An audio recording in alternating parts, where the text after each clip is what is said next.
get started. Oh, my bad. Hey, how's everybody doing? We're technology geniuses, and we're actually doing this for the second time because the first one didn't record our voices because I'm not very smart. Yeah.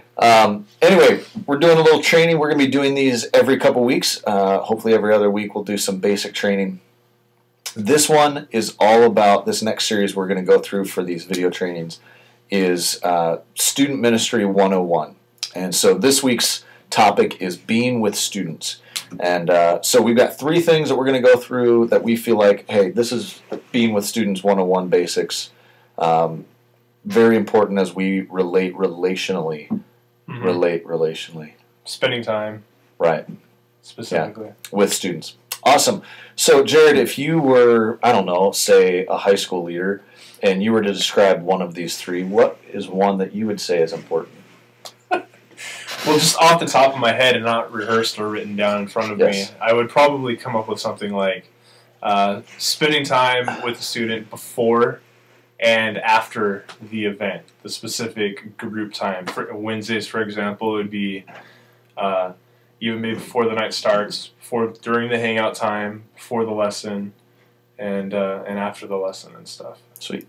I would agree. Yeah, it's a great time to get to know students, and especially a lot of you leaders know if somebody's brand new, you can spot them right away. That's a great time to get connected with someone who's new to our ministry. Second thing, I'll take this one. This one is, if the one that he said is before and after events, this one would be during events. And this is where you guys can play a critical role in helping set the right example and the right tone for our students by sitting with them and participating in the night, whether it's a game that we're playing, listening to the messages, taking notes, things like that. Because what we don't need is we don't need you on the outside. We don't need you on the back.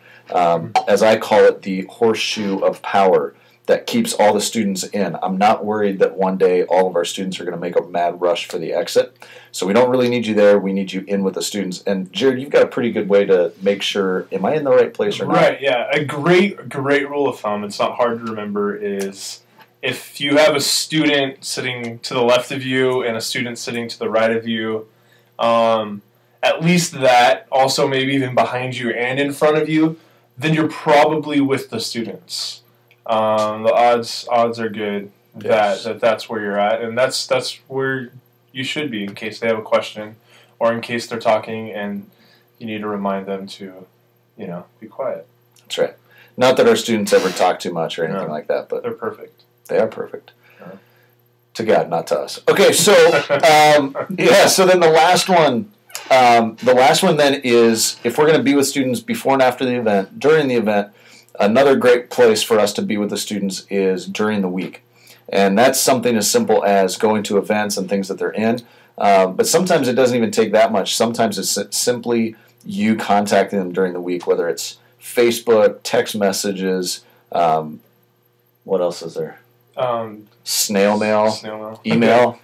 Going, even on maybe a birthday card, a holiday card, visiting them at work. And this is the most, of all the 3, this is the most important one. This is because it's this act that shows the student that you actually care about them. Not that you don't by doing it before the event and during the event and after the event, but outside of events in general, like that's number 1. True. And Jared mentioned visiting them at work. If you've got students that work places like, we've got students that work at Texas Roadhouse. We have students that work at, what's the place, Mark? Oh, the cupcake. Some cupcake store over by Santan Village. I mean, it's a delicious thing to visit a student that works at a food place. One of my personal favorite things to do. So, so make sure you do that. Spend time with the kids. Let them know that you really care. Like Jared said, it's easy to show up at an event where you're a leader and spend time with them. It says a lot, though, when you take that extra effort to do something during the week that is in your own time. So keep those things in mind, and you'll be at Student Leader 101 type stuff. Mm-hmm. Awesome. Well, hope you guys have a great week, and just really glad that this one actually worked. So we'll talk to you guys soon, and see you at the next high school event. Bye-bye. Big Z, little Z out.